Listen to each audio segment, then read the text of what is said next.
Kwa majina naitwa Joseph Andrew Fimbari, ni mume wa mshindi wa Super Jackpot wa timu 14. Shughuli ninayofanya, tunafanya ujasiriamali, tunauza food supplements. Safari yangu ya uchezaji wa SportPesa imeanza 2017 2018. Nilikuwa nikicheza sana multibet. Na kipindi hicho nadhani Super Jackpot haikuwepo, ilikuwepo ile medium inaitwa medium size. Kuna siku nilikuwa tumekaa nyumbani, nikawa nimeweka mkeka wangu, nikamwambia mkeka jioni tachukua 50 hapa. Akasema wewe kila siku umezoea kusema hivyo, naweka 1000 zinaondoka.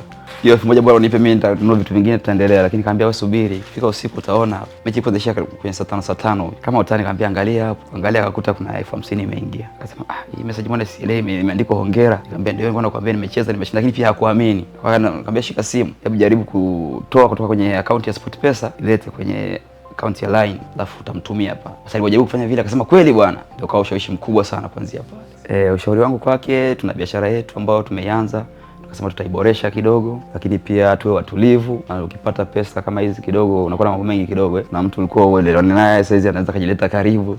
Huyo si mshauri anifuate mimi, na mshauri afuate SportPesa, hela zipo kule. Ndio hayo tu.